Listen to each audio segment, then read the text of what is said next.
Welcome back to the garage. It's Transfer Case Part 2.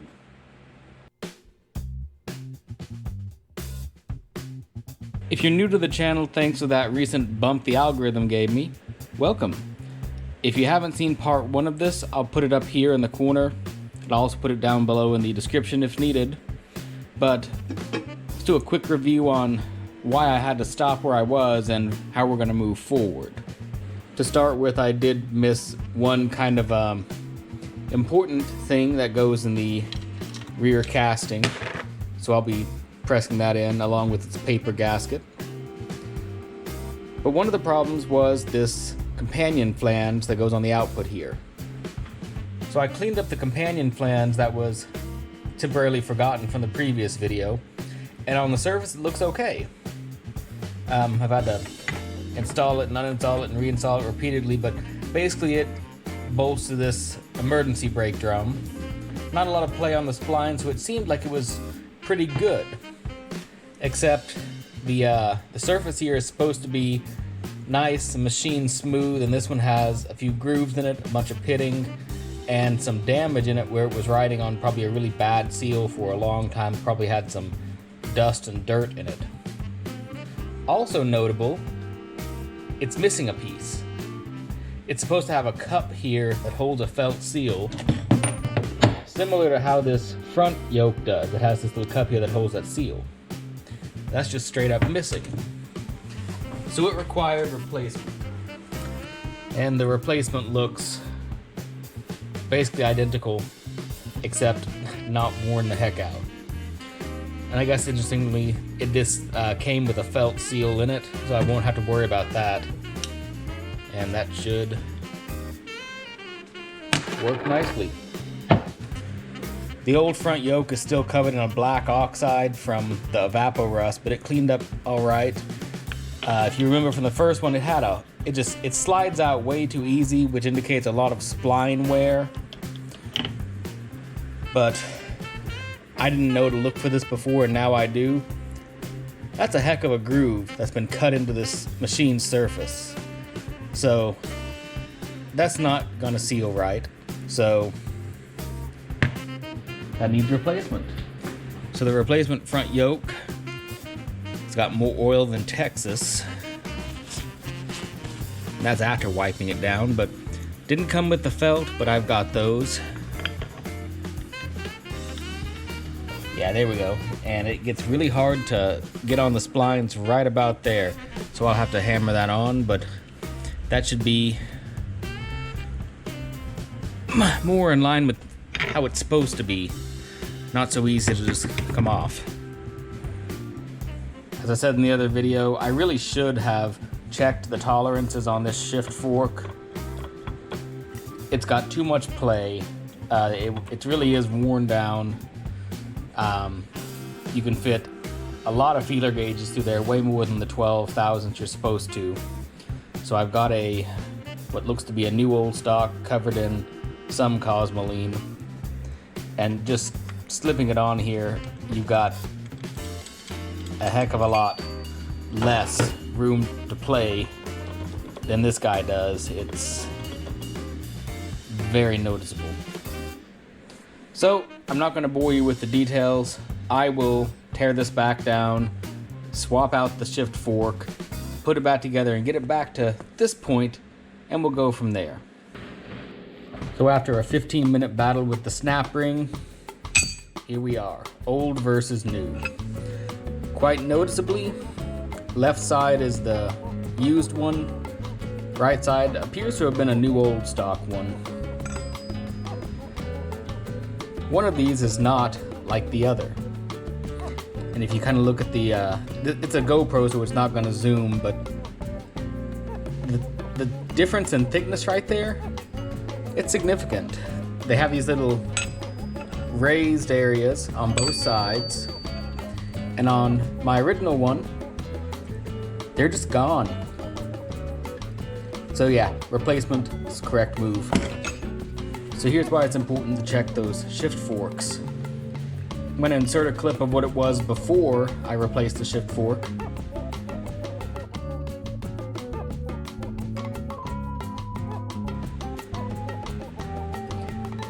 and here's what it is after. The alignment on these gear teeth is far, far better. It's actually lined up perfectly, and I think once the interlock and the poppet ball is in, it'll actually only go to about, based on the line, probably about right there, which is right where it needs to be. So yeah, check your shift forks.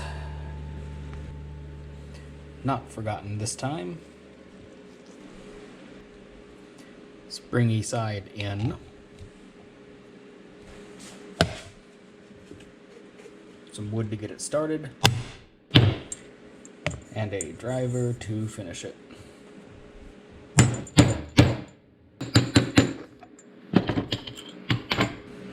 Alright, seals in place, there we go.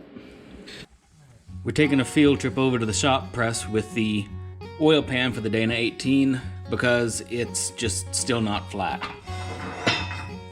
And that has to be solved. So,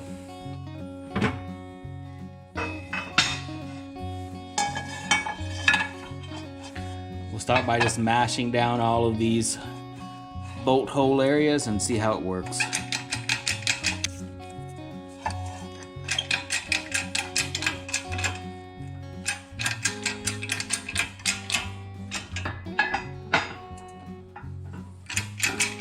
This entire side is just a little on the warped side.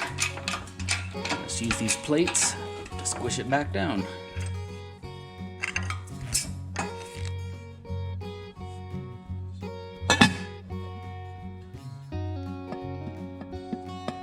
Well, it's better. I wouldn't say it's perfect. This is after I took it on a quick trip through the belt sander to lightly machine down some of these rough spots. So the high spots are mostly gone, at least. Given that the gasket for this is pretty thick, I think I'll be okay with just trying it as is. Given that it's on the bottom of the vehicle, I can drain it and put a new gasket on it, no problem, anytime. So basically we're right back where we were at the end of part 1.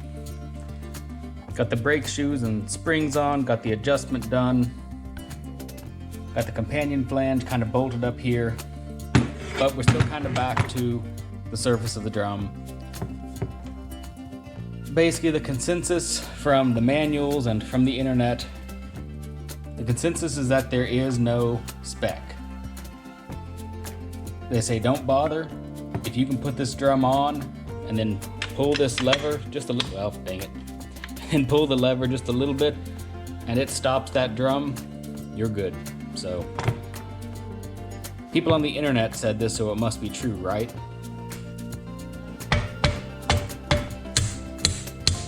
So I guess we'll just continue on.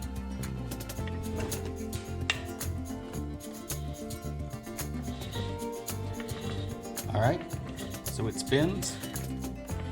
Not really hearing any drag. I pull the lever.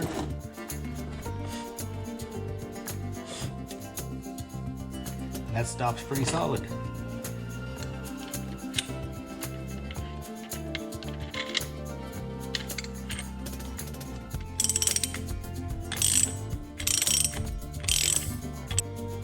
There is a torque spec on this. It's something like 100 foot-pounds maybe. And I'll get to that soon, I think.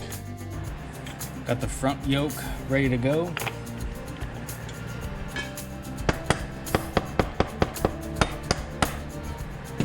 All right, that's seated pretty well. Time for the washer and the castle nut up front.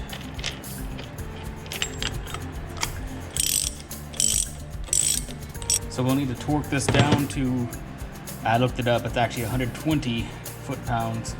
So I'll get set up for that. This is kind of a universal yoke puller, pinion seal puller kind of tool.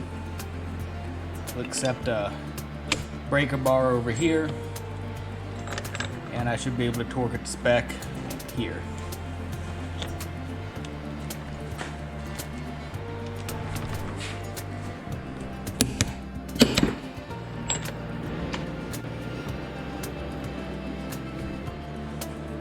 Finally the cotter pin, and the front should be done.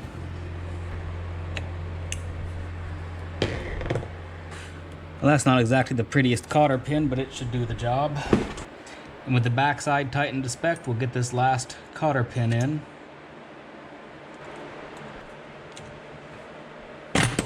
There we go. Well, there's the gasket. I guess that means we're almost there. Let's get some Permatex black on here and get ready to seal this guy up.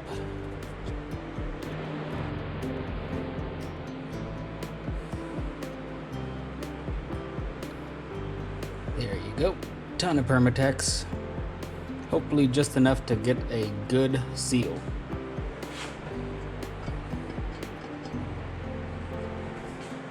Hopefully I have enough thread sealer left to finish the job.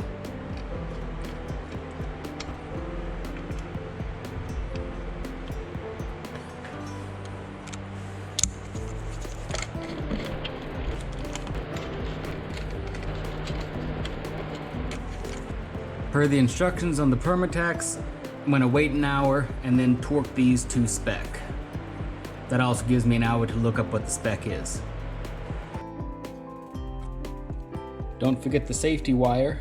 If your bolts have the holes, why not wire them up? Now that we got it flipped back over, which is something I've been looking forward to for a long time, now we can do one other thing that I've been looking forward to for a long time. Got our grease zerk on this bolt.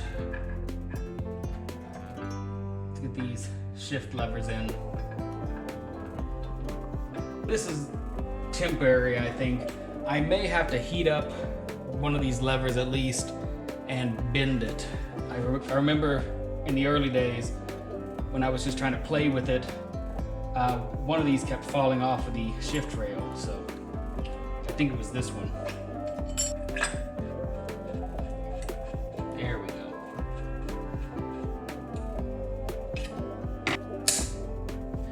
All right. Here we are in neutral, 2-wheel drive, 4-wheel drive, low and high. It clicks quite nicely, way better than it used to. And the one last thing that I might need to adjust is just right here. You can kind of see the gap here between the shift lever and the shift rail. I think at some point it just kind of got bent and that needs to come up so it'll fit in that groove just a little bit better. And there we have it. Transfer case is rebuilt. I took quite a bit longer than I expected. I didn't expect it to take 6 months, but I did keep having to throw parts at it unexpectedly, so there's a lot of new stuff in here now.